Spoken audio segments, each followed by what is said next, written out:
Free beer and hot wings in the morning. Grand Rapids rocks all day. 97.9 GRD rocks. Mostly sunny, allegedly, and eventually 46 the high. It's a very cloudy 33, 34 now, downtown GR. Everybody's still reeling and trying to wrap their heads around the horrific thing that happened in Kalamazoo Saturday night into Sunday morning. But this story offers a little bit of hope, and I hope it continues in that direction. One of the small details at the beginning, it's not a small detail, that's not the right way to say it, but it's not the part that grabs headlines in the initial because you're just shocked that a murderer is driving around doing that in a community that we all know. But Wood TV covered the new angle on this. After the shooting, Abigail's heart had stopped beating. But doctors here, they were able to restore her heartbeat, and now they say they're encouraged by her stability and her responsiveness. And her parents delivering a strong message tonight about their little girl, saying she's strong-willed, a fighter who's now fighting for her life. Everybody needs to get that straight. My daughter is not dead.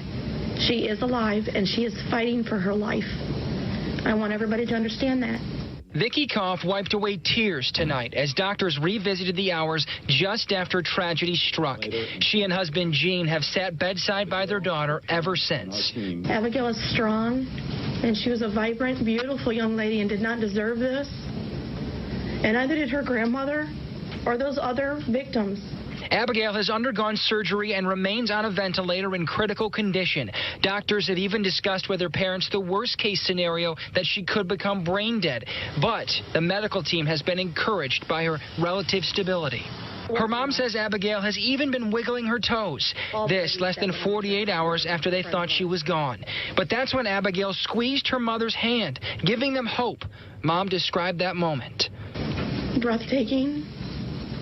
It was a miracle on its own. Yeah. You don't expect it, and then all of a sudden it's there. The tragic reality that remains, 4 others with Abigail that night have passed. Mary Lou and Mary Jo Nye, Dorothy Brown, and Barbara Hawthorne, who Abigail, despite no blood relation, called Grandma Barb.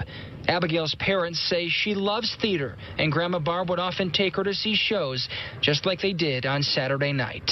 Ever since she was a baby, they have done things together. And it might not have been to the theater, but they always went shopping or they did stuff together. That she was a beautiful woman. She was a very free spirit, had an infectious laugh, and she gave the most wonderful hugs. And she didn't deserve this. Now, the Koffs also have another 6-year-old daughter. They say they're not entirely sure she quite understands what has happened here. They also spent quite a bit of time thanking the community for their support, thanking police for their response, and thanking the team of doctors for all they've done here. And they also had a message to the family of the suspect, Jason Dalton. They said their thoughts are with them and that they don't have anything against those family members. Brian, back to you. That family putting forth a very brave face tonight. Evan Dean reporting. Thank you for that. No kid. And wow, it's just amazingly selfless to take time as you have the grief of losing a loved one and you have the fear and trepidation and worry for another loved one that's fighting for her life to then take time to offer any sort of emotional support to the other family. I mean, it's incredible.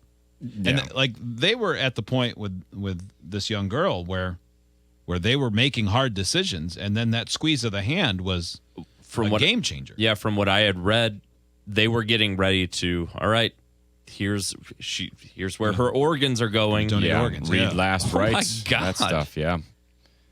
And the squeeze. Yeah. My God, that's so incredibly sad. Yeah. It's heartbreaking and terrifying. And then that guy, he'll give nothing up. Mm-hmm. No, I just felt like doing this. Affected all of these people. No. I mean, he sat there at the arraignment, 16 counts, and just sat there, stone-faced. Do you understand the charges? Yes. Boy, that's sick. Yeah. Crazy. I mean, and the fact that because a lot of times when this happens, you see people say, well, in hindsight, this and this were a little... But it doesn't seem like his family or anybody. Nobody has come forth yet that knew him and said, yeah, but it's all, I mean, he lived with his wife and 2 kids, he's a family man. They'll find something. I'm sure, they'll find on a computer or something. I mean, this will be like, BTK or whatever, like where there's some background that nobody sees coming. Something hidden, or he was really interested in serial killers or mass shootings. I'm sure. And there was one neighbor that said that they had talked about mass killings recently. But lots of people do that. Sure, they happen once a week. Yeah, I mean, we've talked about that, so that's not an uncommon conversation in this day and age. Unbelievable. But yeah, it's awful. So, Well, let's hope that she makes the full recovery. For sure. Absolutely. Jana is in next. It's Kid Rock. Wasting time. 97.9 GRD Rocks.